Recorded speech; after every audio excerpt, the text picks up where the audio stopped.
Good morning. Welcome to the Cell Culture Laboratory, which is located in the NanoBioMedical Center at Adam Mickiewicz University in Poznań. My name is Bartosz Grześkowiak, and I work in the NanoBioMedical Center as a postdoc. Today, our lecture will be divided in two parts. In the first part, I will show you a short presentation, and I will tell you about cell cultures. And in the second part, I will show you a short movie about working with cell cultures. Okay, so we can start.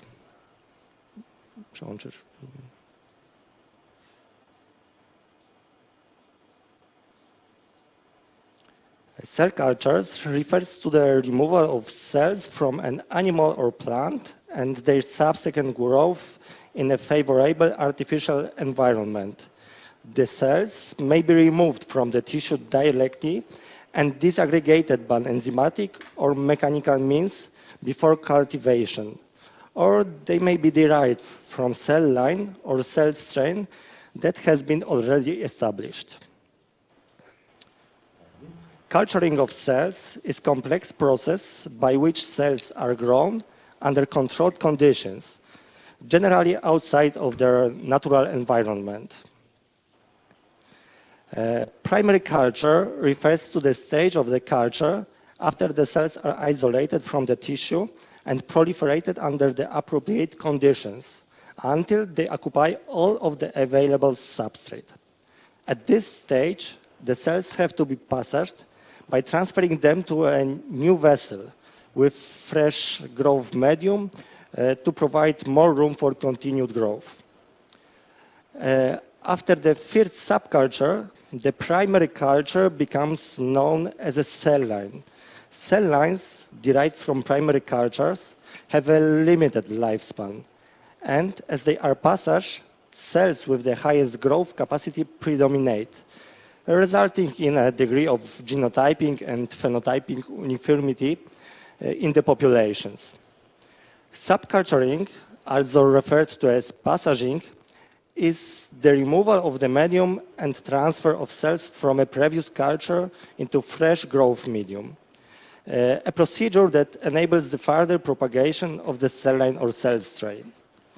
We usually passage cells before they reach 100% confluence, which is defined as state when cells cover whole surface of culture plate. After the third passage, cell line becomes stable and has defined proliferation rate. There are two basic systems for growing cells in culture, as adherent monolayers on an artificial substrate or free-floating in the culture medium, which means suspension culture. Suspension cells can survive and proliferate without being attached to a substrate. Hematopoietic cells, for example, derived from blood, spleen, or bone marrow, as well as transformed cell lines and cells derived from malignant tumors, can be grown in suspension. Adherent cells are anchorage dependent and propagate as monolayer attached to the cell culture vessels. This attachment is essential for proliferation. Many adherent cell cultures will cease proliferating once they become confluent, which means when they completely cover the surface of the cell culture vessel. And some will die if they are left in this confluent state for too long. In the picture, we can see adherent type cells, one in about 50% confluence, and a second in about 100% confluence. In primary cultures, due to the fact that they are derived from different organs, we can observe many types of cells. To prevent this and to obtain a homogeneous cell line, we can use various types of selection, which means For example, using selective media, we can use density gradient sedimentation, we can use flow cytometry technique, cloning the affinity of antibodies for surface antigens, and magnetic separations. Normal cells usually divide only a limited number of times before losing their ability to proliferate, which is genetically determined. The lifetime of a cell depends on the age of the organism from which they were collected, day or endocrine cycle of the organ, and type of tissue. However, some cell lines become immortal through a process called transformation, which can occur spontaneously or can be chemically or virally induced. Tumor cell lines are characterized by unlimited lifetime. A series of in vitro cell growth is divided into 3 phases. The growth of cells in culture proceeds from the lag phase, following seeding to the log phase, where the cells proliferate exponentially. When the cells in adherent cultures occupy all the available substrate and have no room left for expansion, or when the cells in suspension cultures exceed the capacity of the medium to support further growth, cell proliferation is greatly reduced or ceases entirely. To keep them at an optimal density for continued growth and to stimulate further proliferation, the cultures has to be divided and fresh medium supplied. This is the characteristic growth pattern of cultured cells. The semi-logarithmic plot shows the cell density versus the time spent in culture. The first phase of growth after the culture is seeded, is the lag phase, which is a period of slow growth when the cells are adapting to the culture environment and preparing for fast growth. The lag phase is followed by the log phase, a period where the cells proliferate exponentially and consume the nutrients in the growth medium. When all the growth medium is spent, or when the cells occupy all of the available substrate, the cells enter the stationary phase, where the proliferation is greatly reduced or ceases entirely. The names of cell lines encode the information such as the origin of cells. For example, NHB means normal human brain. Next, the line number, for example, NHB1, NHB2, or NHB3. And the passage number and information on what proportion cells have been separated. The collection of cell lines generates, characterizes, and collects cell lines which are of interest for research and diagnostics. The most popular cell lines banks are the European collection of cell cultures and American type culture collection. And the European collection of cell cultures contains more than 1,000 different cell lines, including 400 lines derived from normal or cancerous human tissue and from more than 45 species.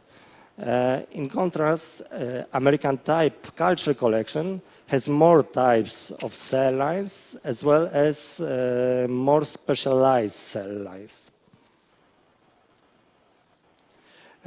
Culture conditions vary widely for each cell type, but the artificial environment in which the cells are cultured invariably consists of a suitable vessel containing a substrate or medium that supplies the essential nutrients, growth factors, hormones, and gases, and regulates the physicochemical environment.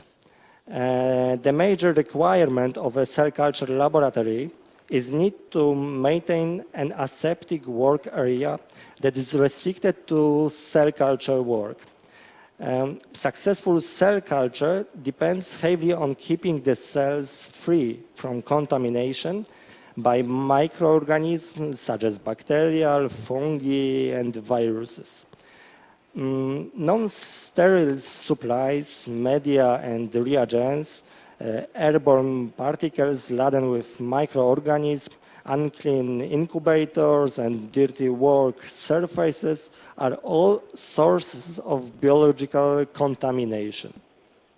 And the choice of growth vessel can influence the growth of adherent cells. Sterile disposable dishes and flasks that have been treated to allow attachment of animal cells to the growing surface are available commercially. The optimum growth temperature depends on the cell line.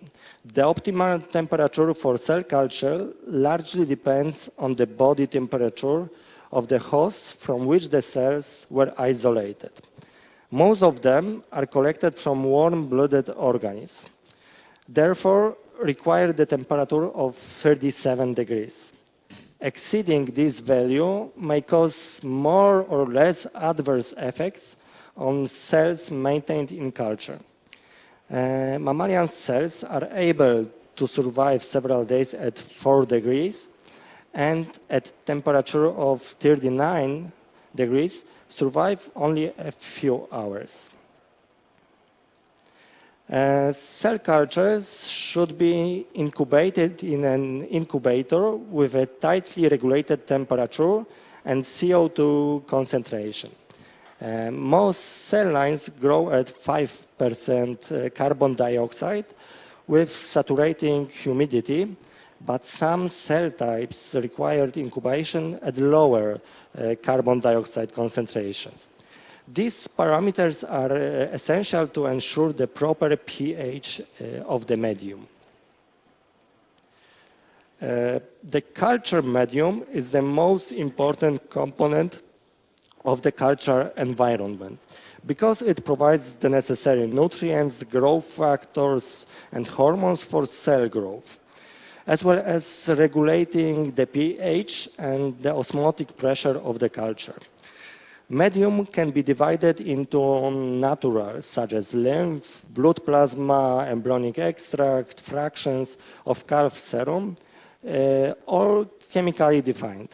Common chemical basal media include, for example, Eagle minimal essential medium, Dulbecker's modified Eagle medium, RPMI medium, and HAM F10 medium. These contain a mixture of amino acid, glucose, salts, vitamins, and other nutrients, and are available either as a powder or as a liquid from various commercial suppliers.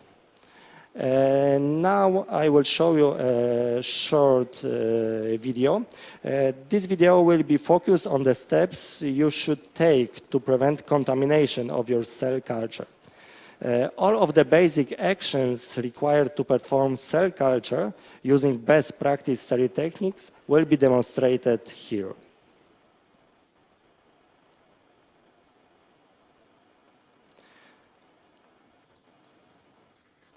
At the beginning of the work, warm the reagent to 37 degrees before use. Warming reagents should take 10 to 20 minutes. If you use water bath, make sure to keep bottle upright with necks out of the water. Never leave reagents in a water bath longer than necessary. You may use ultraviolet light to sterilize the air and expose work surface in the cell culture hood before and after use. A 70% ethanol wash kills microorganisms that could contaminate the cultures. Cleaning is one of the most important parts of sterile technique. Always clean the hood before and after use. For routine cleaning, wipe the work surface with 70% ethanol before and during work, especially after any spillage. The outside of containers carry dust and contaminants. Remember to clean each item placed in the hood with ethanol. As you clean the item and you place it into the cell culture, put it in the correct position. Labeling the bottle is good laboratory practice. Incubator provide the appropriate environment for cell growth. Mammalian cells are cultured in 37 degrees in the presence of 5% of carbon dioxide. Transport your cells carefully.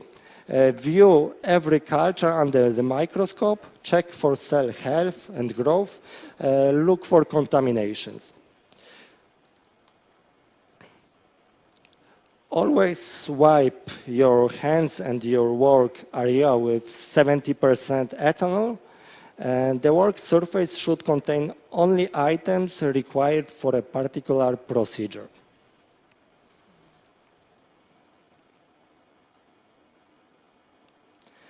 Uncap the bottles and flask before use. Only open your media, reagent, and supplies in the cell culture hood. Opening these items outside the sterile field will result in contamination. Remove and discard the spent cell culture media from the culture vessel. The basic idea is to keep your media and reagents sterile by only touching them with sterile objects. When opening the pipette package, be sure that pipette is not touching anything non-sterile. Grasp the pipette high on the neck, insert the pipette in the pipettor, discard any pipette you accidentally contaminated. Wash cells using a balanced salt solution without calcium and magnesium. Gently add wash solution to the side of the vessel, opposite the attached cell layer to avoid disturbing the cell layer. And rock the vessel back and forth several times. Each pipette should be used only one time and discarded. The wash step removes any traces of serum, calcium, and magnesium that would inhibit the action of dissociation reagent. Remove and discard the wash solution from the culture vessel. Now add the pre-warmed dissociation reagent, such as trypsin, to the side of the dish. Use enough reagent to cover the cell layer. Gently rock the container to get complete coverage of the cell layer. Incubate the culture vessel in incubator. Note that the actual incubation time varies with the cell line used. Observe the cell under the microscope for detachment.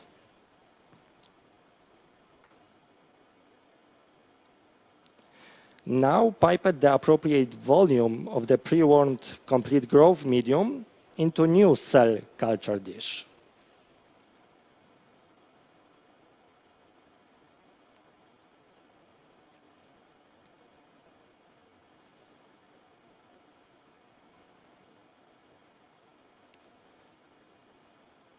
When about 90% of the cells have detached, add the pre-warmed complete growth medium. Disperse the medium by pipetting over the cell layer surface several times, up and down, up and down.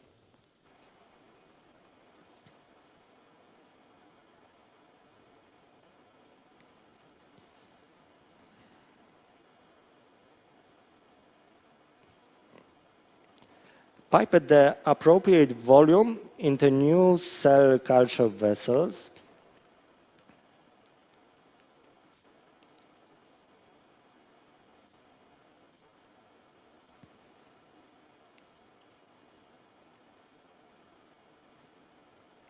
And return the cells to the incubator.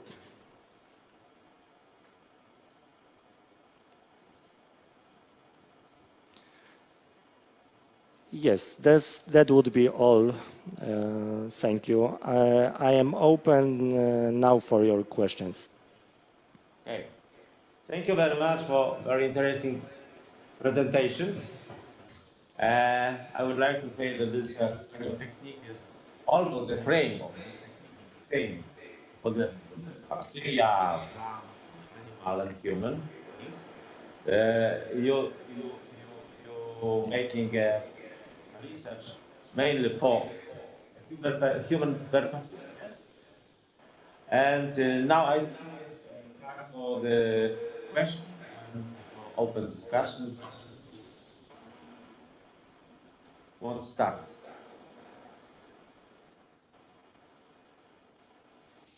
No question? No question. Maybe I start. Why you collected the cell from American population to European population? What the purpose is? Excuse me, could you repeat the questions? Why you collect the cell, human cell, American population and European population? Something like a cell bank. Yes. Okay? Yeah. Why? What's the reason? The reason? Yes, but we buy the cell culture, and mostly the cell culture is very valuable, and we have to propagate the cells. Yes, for some others applications. So we have to have more cells. And in the future, we can use these cells for other applications. What is the difference between the suspension culture and solid culture? The composition is the same or different? Yes, the adherent type cultures grow on the surface of the culture dish, and in the suspension type cells, the cells are floating, are swimming in the cell culture dish. So that is the difference. What about the chemical composition? Chemical composition. Well, we use the same medias for cells in suspension and adherent cells, but we use different dishes for culture of these cells. That is the difference. You mean for solid media you use Petri dish, I see, and for suspension culture vessels. Yes, right? bottle, yeah. Okay, my students have any question? No question. So, thank you very much once more. Thank you very much. Thank you very much for good education, and your presentation was excellent. So I Thank you think very much. we will be in touch. Okay. Yes. Bye bye. Bye. See you Goodbye. later.